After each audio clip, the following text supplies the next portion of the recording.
Nggak gini loh, bukan hanya karena lu mati lu jadi mati gitu, karena hidup ini terus bergerak gitu. Kita mau ada di dunia ini ataupun tidak ada di dunia ini, kita tetap hidup, hanya saja beda dunia, beda alam. Ada 5 tingkatan kehidupan ya. Kalau teman-teman udah tahu, ayo kita review bareng. Kalau belum tahu, ayo kita belajar. Ada 5 tingkatan dalam hidup. Nih, buat teman-teman yang lagi give up ya.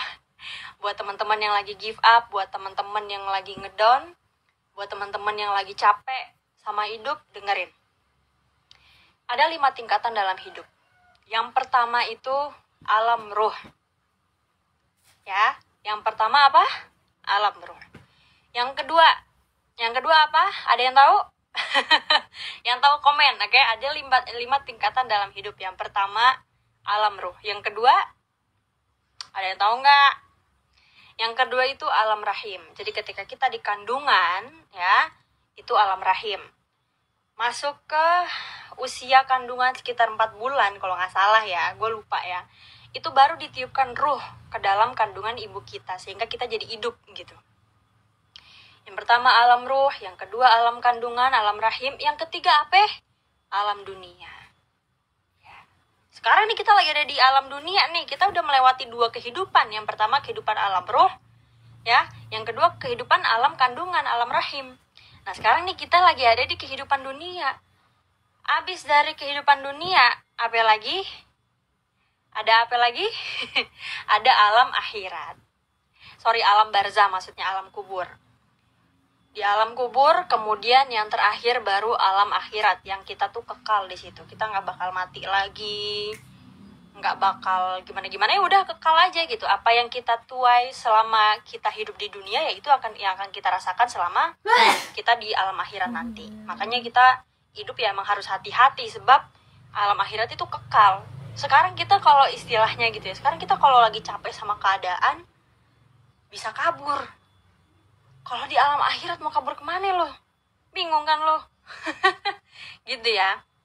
Nah, cuma gue masih pengen belajar nih, ketika kita sudah di alam kubur, apakah kita hidup dengan, gini ya, kan kita nih pas di alam kandungan kita lupa dong, kita dalam perut emak kita ngapain aja, kita ngobrol sama siapa aja, kita ngapain, kita kan lupa, ya kan? Nah gue tuh masih penasaran, gue pengen belajar lagi nih, menarik juga gitu. Ketika kita hidup di alam kubur, apakah kita hidup dengan ingatan kita selama di dunia, atau kayak lahir kembali? Tapi kayaknya kalau misalkan kita hidup di alam kubur dengan ingatan hidup di alam dunia, kayaknya gue nggak sanggup deh. Gue kayaknya nggak sanggup, mendingan gue kehilangan memori deh kayaknya. Kayak kebayang nggak sih, kayak wah gue di alam kubur nggak bisa main IG, nggak bisa main TikTok gitu kan. Gue keingetan keluarga gue, kayaknya gue nggak bisa deh. Tapi nanti gue jadi belajar sih, insya Allah ya. So anyways gini, kalau lu pernah berpikir sekali aja pengen mengakhiri hidup lu hanya karena lu capek hidup di dunia ini, well, kabar buruknya adalah walaupun lu mati, lu tetap hidup. Walaupun lu mati, lu tetap hidup. Jadi bukan berarti lu, gue udah capek nih, aduh mati aja lu, mati yuk gitu. Pas mati, gitu kan. Terus lu jadi debu, nggak hidup lagi, nggak begitu konsepnya. Jadi walaupun lu mati, lu tetap hidup, hanya saja lu menjalani kehidupan itu di alam yang berbeda. Sialnya, ketika kita hidup di alam kubur, kita hidup berdasarkan apa yang kita lakukan di dunia. Misal, ketika lu di dunia, lu banyak ngejahatin orang, lu banyak nyakitin orang, entah dengan cara apapun ya, mau lu nyakitin dengan perkataan, lisan, tangan, apapun lah. Ketika hidup di dunia, lu banyak nyolong. Ketika hidup di dunia, lu banyak gibah. Ketika hidup di dunia, lu banyak mungkin kayak ya berbuat kejahatan lah istilahnya. Jadi ketika lu mati nih di alam kubur, hidup lagi, ya lu akan menjalani penderitaan itu. Bukan penderitaan, sebenarnya itu adalah bentuk dari tanggung jawab ketika lu hidup di dunia. Sebaliknya, ketika lu hidup di dunia itu penuh dengan kebaikan, maka di kuburan hidup lu bakal enak gitu. Dan gini teman-teman ya, alam kubur tuh bukan berarti lu cuma ngejogrok bae di dalam tanah gitu, enggak. Alam kubur tuh jauh lebih, alam barzah ya, jauh lebih luas daripada kehidupan di dunia. Coba lu bayangin. Sekarang aja kayaknya dunia udah gak keukur sama kita ya kan. Alam barzah itu jauh lebih luas daripada dunia saat ini. Kebayang gak lu? Gue gak kebayang. Gue kan dengerin ada guru gue bercerita gitu. Pokoknya di alam barzah ya kita bisa mengunjungi orang lain, bisa ngobrol sama orang lain, bisa nongkrong sama orang lain. Tapi kalau lu ketika hidup di dunia banyak melakukan kejahatan, lu terbelenggu sampai nanti kiamat akan tiba. Beuh, kebayang gue kayak apa itu. Jadi kayak hidup lah, gak usah neko-neko lah hidup mah. Kita mendingan nyantai gitu kan. Lagian kan hidup gak ada masalah sama orang kan enak ya. Hidup gak nyakitin orang enak, hidup gak jahat sama orang enak gitu. Nah itulah gitu teman-teman. Jadi alam barzah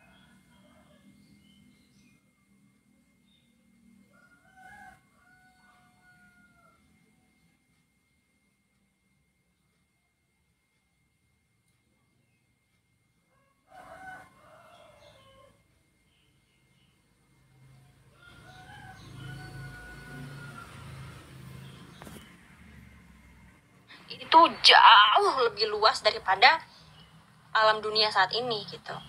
Dan di alam akhirat nanti lebih luas daripada alam kubur.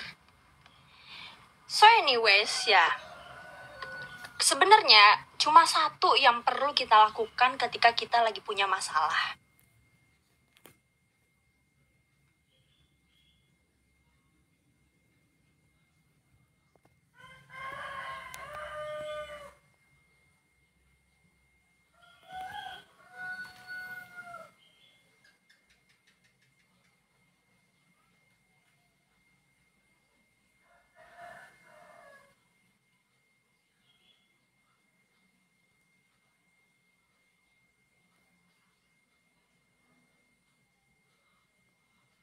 Ya, kapasitas gue bisa menghadapi masalah tuh sebesar ini. Guru gak akan menguji anak muridnya sesuatu yang belum pernah diajarin di sekolah. Yang diuji apa? Yang udah dipelajarin. Yang diuji apa? Yang udah ada di kurikulum. Dan kita juga belajar.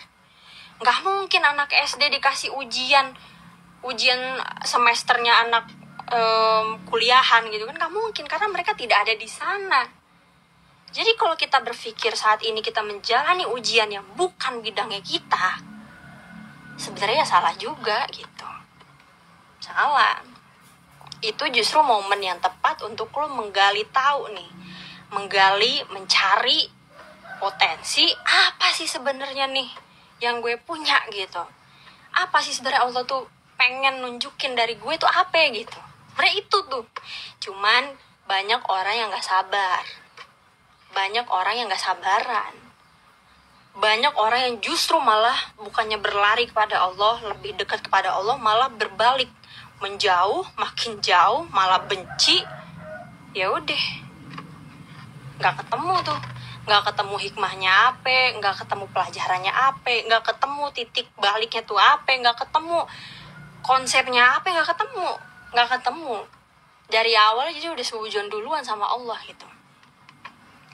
Jadi kalau misalkan ya gue diajarin gitu sama bokap gue ketika kita diberikan suatu ujian ya sebenarnya untuk mengangkat derajat kita. Jadi sebenarnya gini loh, ada beberapa ujian yang ada gitu. Yang pertama bisa untuk menggugurkan dosa, bisa. Yang kedua bisa untuk menaikkan derajat, bisa. Yang ketiga ada juga ujian yang datang karena ulah kita sendiri. Bisa juga, contoh kita sering gibahin orang, terus tiba-tiba kita gantian nih digibahin sama orang, lalu kita ngerasa itu ujian. Bukan, itu cerminan, bukan ujian. Kita pernah nipu orang, lalu kita ditipu sama orang ya, terus kemudian kita merasa bahwa ini ujian dari Allah. Bukan, itu cerminan. Lu tahu diri, harusnya lu berhenti gitu.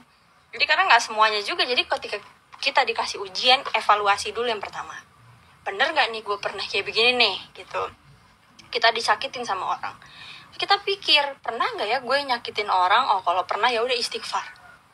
ketika kita sudah meminta maaf gitu ya, oh kayaknya gue pernah nih begini sama orang lain, istighfar, udah minta maaf, baru kita berdoa kepada Allah, ya Allah, saya kembalikan lagi ujian ini kepadamu, ya, saya kembalikan lagi ujian ini kepadamu, ya jadiin aja penggugur dosa, gitu kan, simple gitu.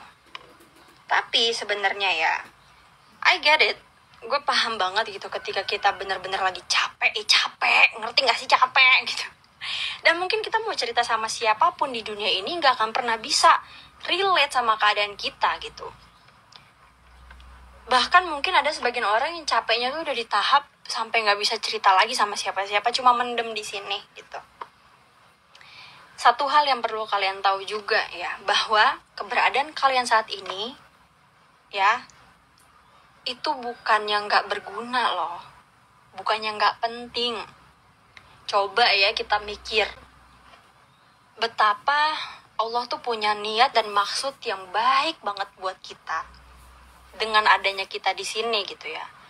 Kalau gue nih ya punya kemampuan bisa bikin apapun di dunia ini yang gue mau, kayaknya gue nggak bakal mau deh bikin diri gue sendiri. Mendingan gue bikin yang lain gitu kan. Mendingan gue bikin yang lain lah. Gue bisa bikin apapun di dunia ini.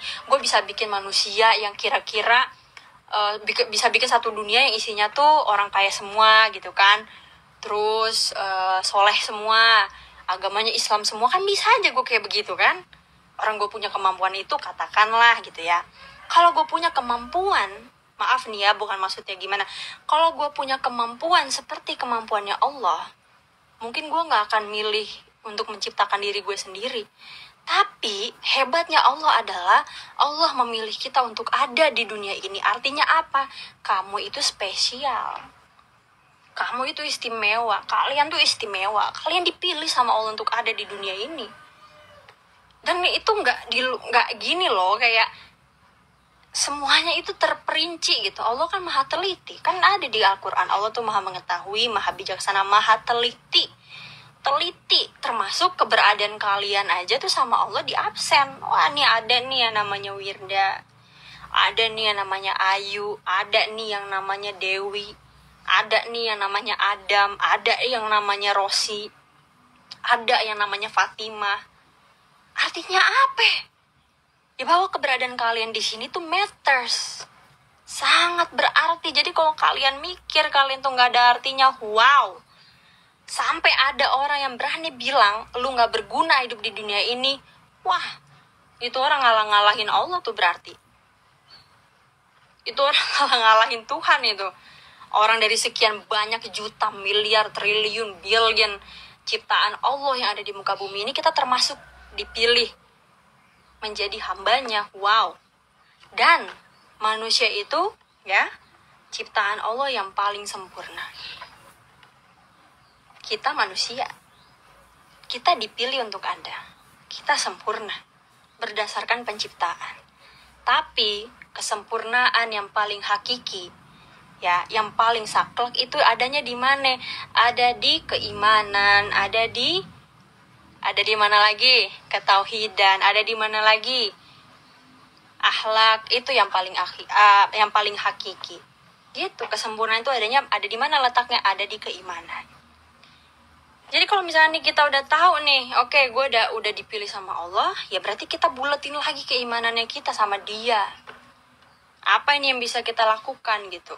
Apa sih sebenarnya tujuan hidup di dunia?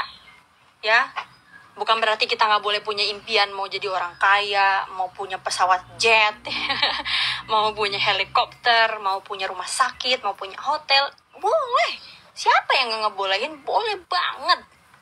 Tapi tujuan hidup yang sesungguhnya tuh apa ya? Ibadah.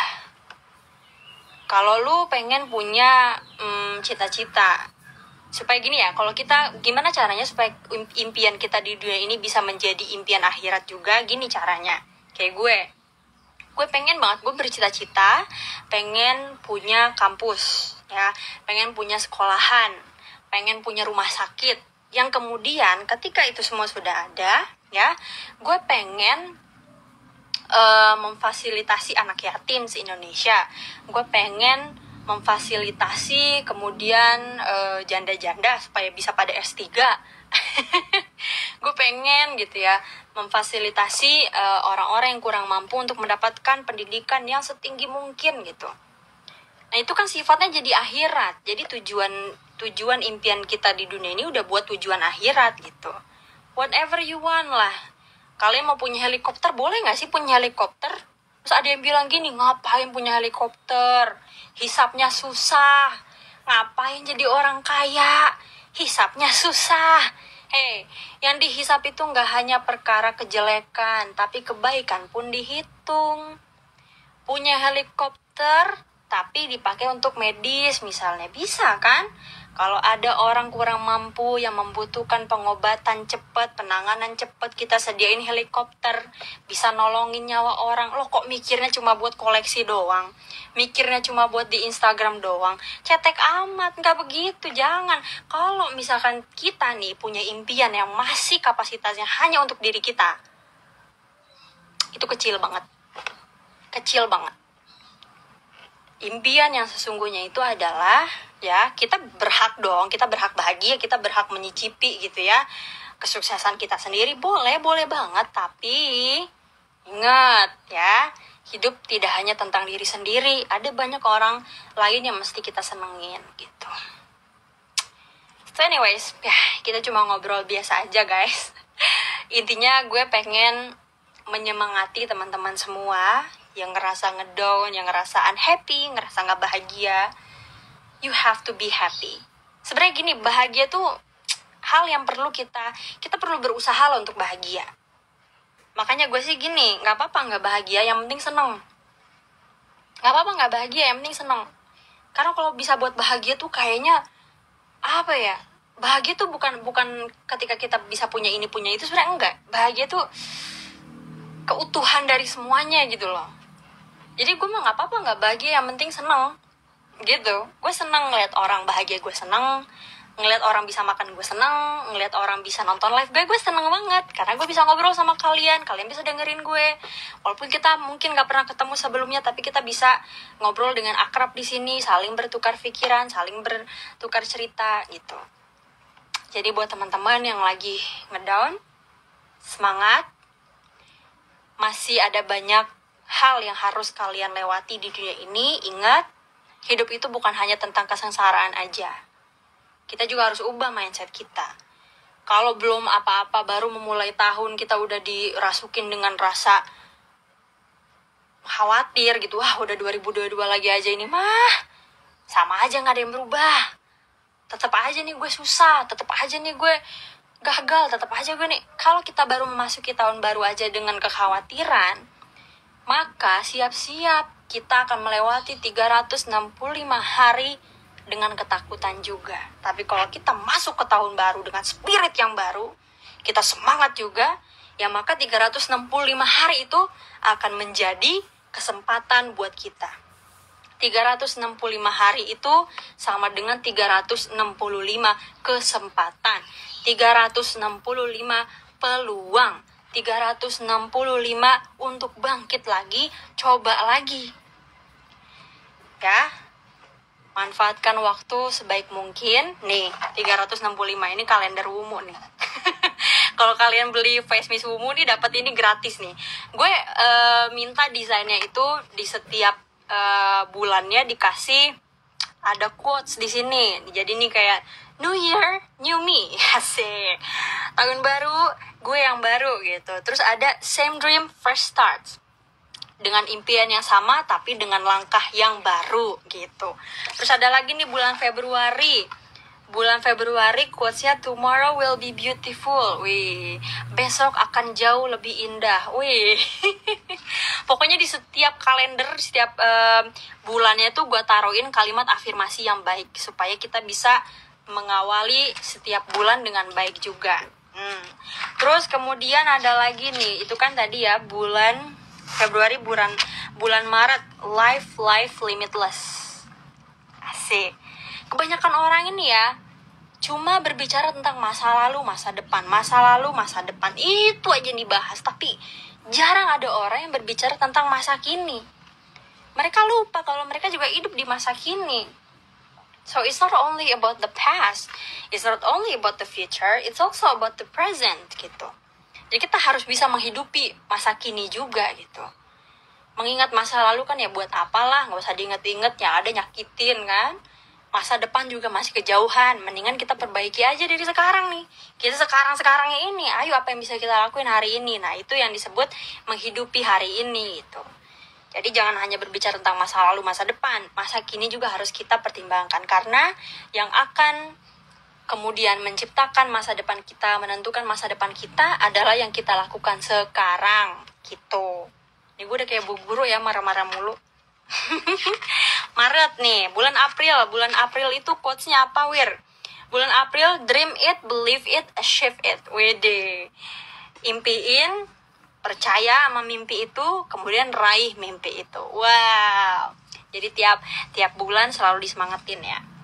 Bulan Mei, all we have is now. Yang kita punya adalah sekarang. Jadi jangan ditunda-tunda. Lo mau apa jangan ditunda-tunda, lakuin sekarang. Gitu. Terus bulan Juni, live for today, plan for tomorrow. Weh, ini yang tadi gue bilang nih.